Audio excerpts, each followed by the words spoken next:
Hey guys, so today I'm actually going to be showing you how to do a Bucilla liner for the stockings. It's not something that I normally used to do, actually. I just started doing it about 2 years ago. I had no idea that people even lined their stockings. It was something that was kind of brought to my attention in a Facebook Bucilla group, and they are awesome about ideas and suggestions. And once I saw that people were doing them, I was really intrigued, but I was kind of wary. And I actually found out that they are super easy to make. They're super easy to put in, and they're awesome. I actually went back through all of the stockings I ever made that were still in my warehouse and lined all of them, because it's just such a great idea, and it's such a good thing to have in there because it does make them a lot sturdier and they actually hold up a lot better. They also don't twist on the stocking holder like they do when you don't put a liner in them.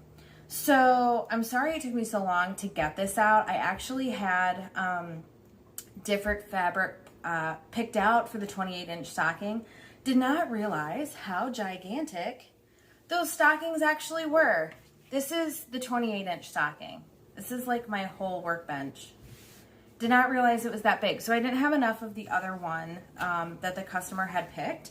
So she actually chose this, which is awesome. Awesome fabric. So what I like to do is I like to actually turn my fabric inside out.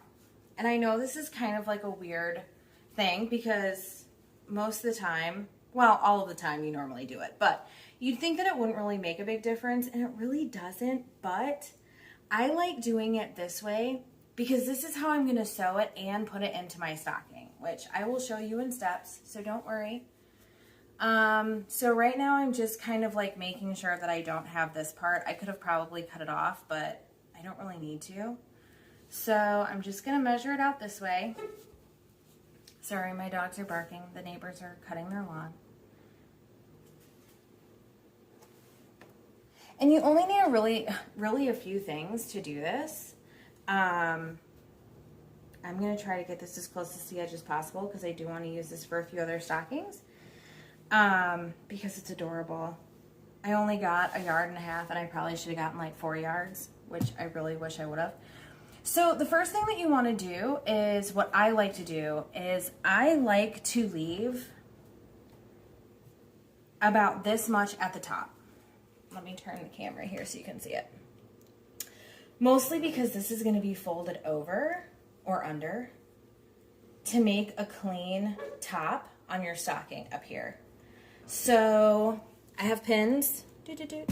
I always have these. I really like these ones right here with like the big ball on the top because they're just easier for me to work with. So I do it this way. And I just pin down a couple. Like I said, I try to get it as close to the edge as possible so I can save as much fabric as possible. I know, and I have before, you can actually use quilting fat squares for the normal sized stockings. If you fold them out just the right way, they're like perfect length. They do cost a little bit more. They cost like $5 at Walmart. So I really like just going to my fabric store and getting, just 1 yard or 2. Most of the time I go to Joann's Fabrics because you can find, some really great deals. They always have those coupon. Hobby Lobby's good too. They always have a coupon. But Joann's Fabrics, they have like a ton, and plus they always put their Christmas fabric out early. So I really enjoy that. Okay. So I have these are my Fiskar scissors, the only scissors in the world that I suggest that you have. They're so easy because I feel like they're a lot easier on my hands because they have this little like coil here. And you're basically just going to cut around it. So I go in sideways. I go in this way.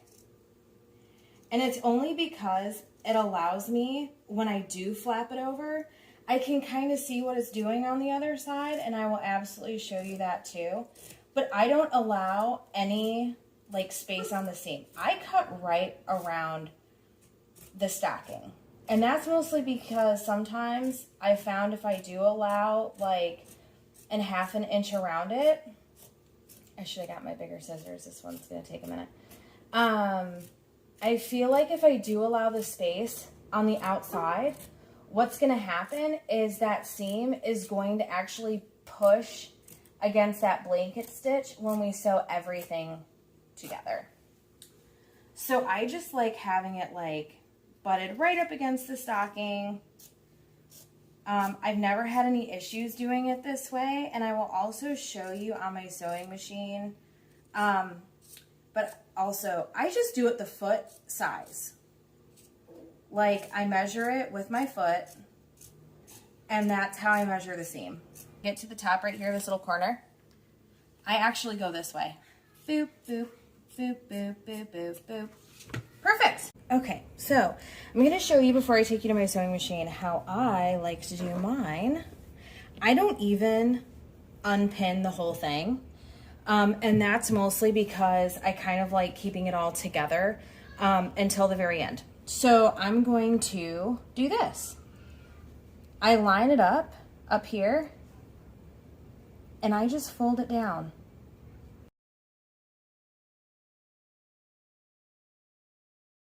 Like this.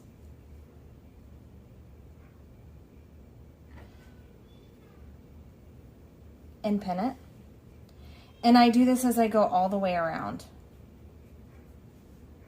I do kind of like to have it puffed out like just a little bit off from the top, because that's going to kind of, you know, it'll kind of go away. It just allows for like that tuck at the very, very end to be a little bit more precise, which I really, really like.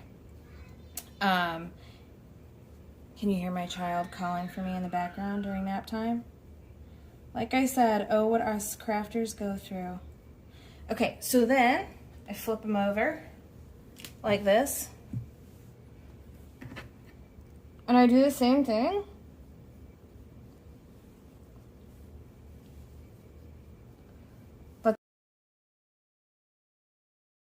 The opposite way, and I just line it up, and that really just kind of helps me. You know, if you find a different way that you like to do it, by all means, you are more than welcome to do it. This is just the easiest way for me. I'm sure there's tons of other videos on how to do stocking liners, but like I said, this is just what helps me. And then I do this, and then I actually go back and move the pins to make sure that they are hitting both sides. Now let's go to, all right, I'm going to put another one up top right here, just so these hold together. Let's go to the machine, yeah? Like I said, I go by the width of my foot. This is the way I've always done it. Since I actually started attempting to do these, and I've always felt it was kind of like the best size, just the width. I put my ending right here, butt it up against that really nice, and it's always worked really well. I go back and forth a couple of times on there. And I'm just following all the way around. I'm telling you, these 28 inches stockings are ginormous.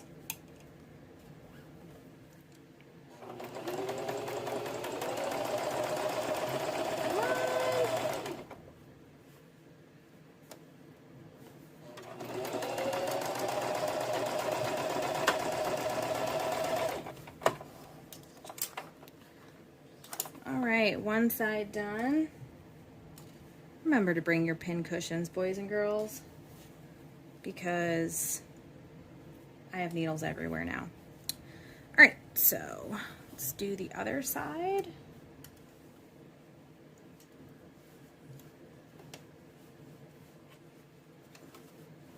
Oops.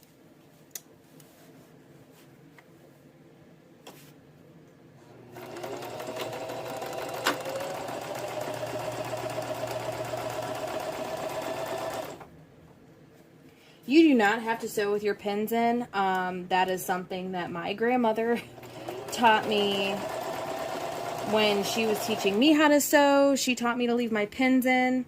You don't have to do that. It's just something that I've always done. It definitely increases your chance of possibly breaking needles. But I've never really had any too big of an issue with breaking needles. Okay, so now that I have my two little guys done right here, what I like to do, let me grab my other scissors, my big ones, is I like to trim them up a bit. So I actually trim, remember we have those funky little corners? I trim those corners back. And like I said, it's basically just personal preference. I do like to clean them up just a little bit, just so there's not a whole lot of overhang. I like having a lot of overhang when I sew. I don't like having a lot of it in the liner. And I'm so sorry if you can barely see what I'm doing. This is my first time video at my sewing machine, believe it or not. See, I just cleaned them up, cleaned up the edge a little bit on the inside. And like I said, I always get rid of those. So I'm going to do the other side real quick. These big scissors are super scary. They're brand new, and they could probably chop my finger off. Okay, so now that we have that done, see our lovely little edges? And see how they've been cleaned up? Let me back up. You see how they've been cleaned up? And I cleaned up the sides right here. Jeez, oh Pete, that's awful. There we go. I've cleaned up the edges and I've cleaned up the sides. So now we're going to go ahead and sew our stacking together so it looks like a foot. Okay, so like I said, I keep this guy on. I keep the felt on. This is the backing. I'm not going to sew this to this, okay? Because they're going to be put in together separately.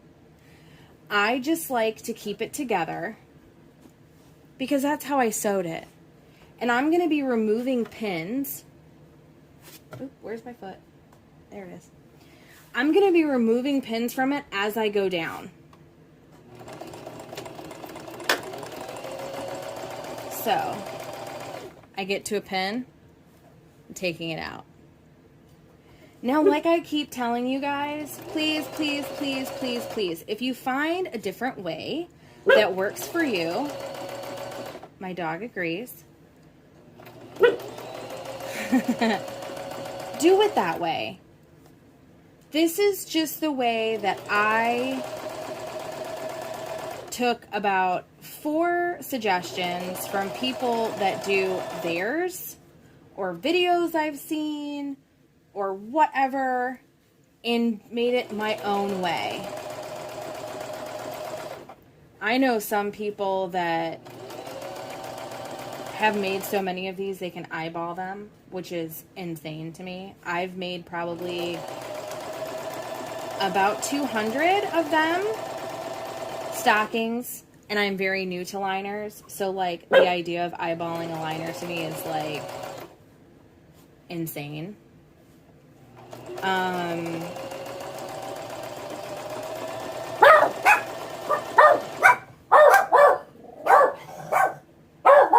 Well, we've learned that the next time we do this, the dogs are getting put into a different room. All right.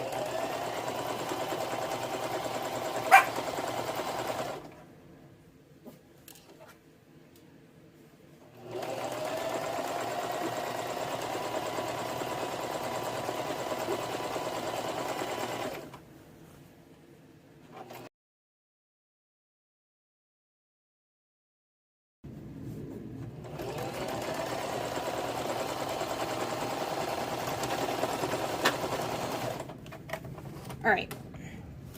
So I finished that. See, this did not entirely line up on the end, but that's okay. That's completely okay because we are going to be sewing it in this way.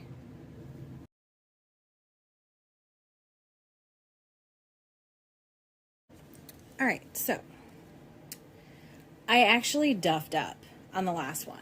So my seam on the last one was backwards. This part actually went on the inside. That is not supposed to be what happens. This is supposed to be what happens.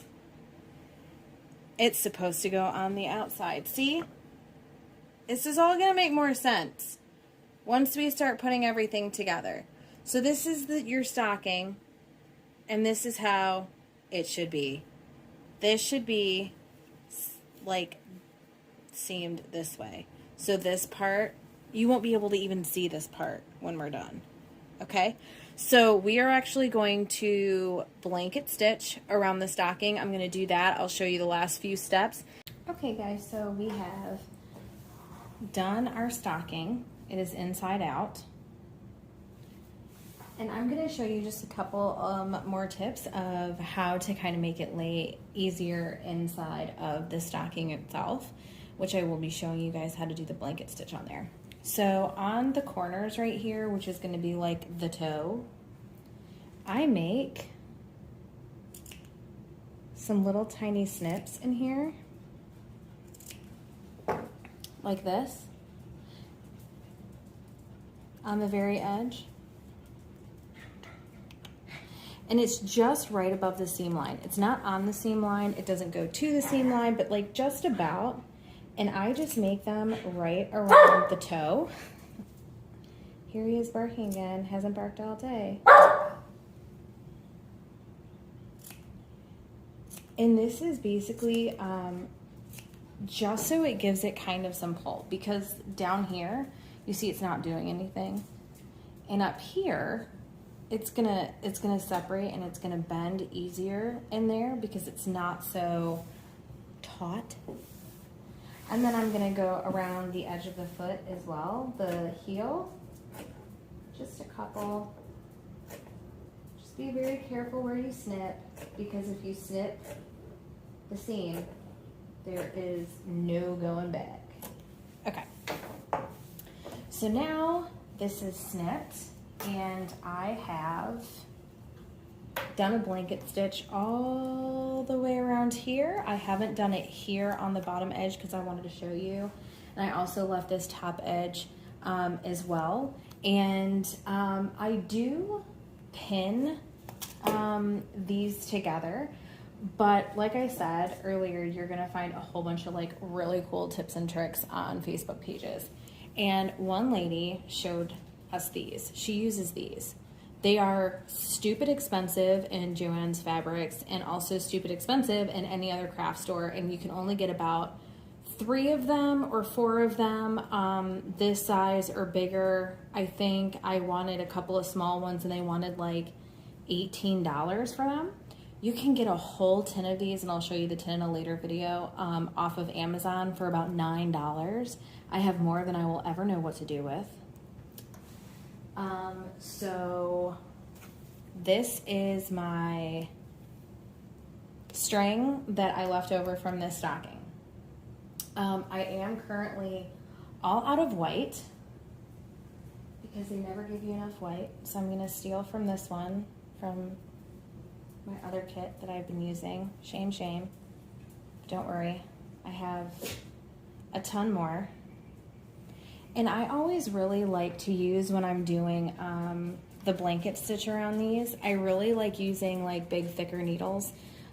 This is an embroidery needle that I like to use, and that's only because I feel like you're going through so many layers of material that it's just going to help you out a lot more. So I'm going to go ahead and get started doing the blanket stitch. Now I really like matching the colors of thread to the colors. So I've used the dark blue that I had left on the edges here. I'm gonna have to use dark burgundy for the house, but We're gonna come over here and show you. So I'm gonna start on this white part right here. And another really cool thing about these clips is they don't get stuck on the sequins. So, see if I can do it. So I'm actually gonna go in through the middle section right here, so I don't have any like little knots or anything. And I tuck this guy in there, and then I like to do this. I go 1 whip stitch in the same spot, 2 whip stitch, 3. And then I have this little loop-de-loop. And to start my blanket stitch, all you do is you put your needle through the loop and start it. So it's almost like you're tying a knot. And then you're going to go as far over as you want. I like making little tiny stitches. And you go in, up, and you go back through that hole again. And if you look, let me try to equal it out a little bit. If you look, you can actually see it's like pulling and straightening out. And I do it pretty tight. And then I go to the next one. I kind of like going up through, if there's sequins on the edging, I like to try to skip every 2 sequins. So 1, 2, and actually go up through the black dot it has for you to put the sequence in. It just kind of helps me keep everything pretty standard in like sizing and spacing. You can do every one. You can really do whatever kind of you want to, but it's just, for me, it kind of makes it to where I can have each stitch spaced evenly exactly where I want it to. So I'm gonna go ahead and finish this and do the sides, and then I will show you guys how it looks, and I will show you how to insert the inside of the stocking. Now that we have our stocking all together, you can see the blanket stitch on the side. You see how that string is going down the middle? That's what the blanket stitch is doing all the way around. So now I'm going to take my insert, my liner, and I'm going to finally, you're getting so close to being the very last thing. You're going to stick it in here, just like this.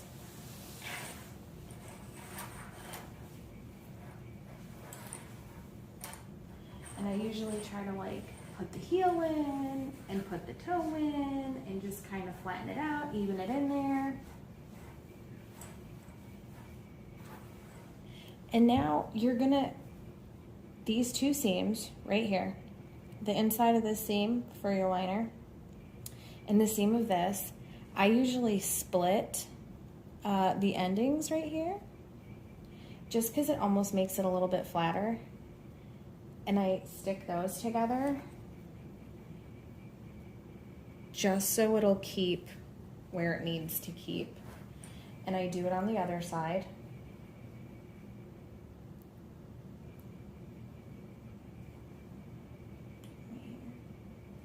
I might have to pin this one.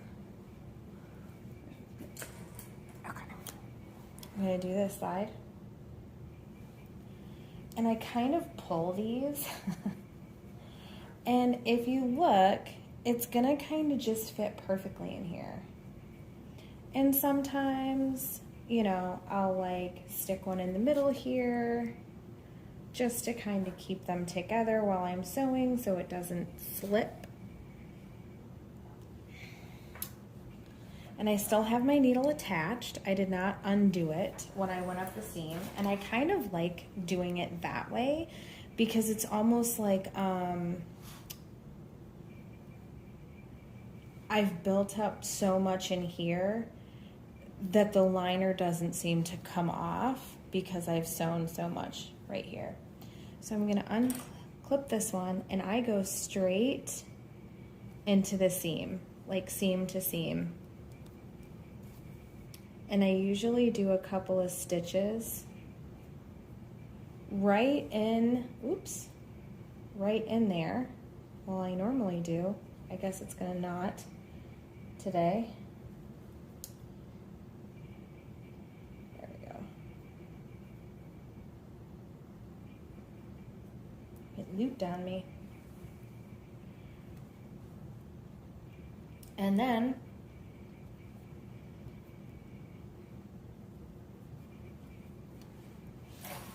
you are just gonna stitch. Let me move this over a little bit so you can see. You're just gonna stitch all the way around this. It doesn't really matter like what stitch you do. Some people like to do blanket stitch. Some people like to do whip stitch. It really all depends kind of on your preference. I really like to use blanket stitch only because it keeps the stitches straight. Because when you whip stitch, if you're not careful, the stitches go in crooked. And I know that's kind of like a total crazy thing, you know, but I don't know why, but it bothers me. So I'm gonna go ahead, see, look, you see how it's already like cinching in there? The stitches are straight, even the back looks good. I do like to keep the same thread also that matches the back felt and matches the front. And that's just because it makes it look a little bit cleaner. So I'm gonna zip around here, and when I get to where we put the hook in, which is gonna be on this back side, I'll be able to show you guys how to do that.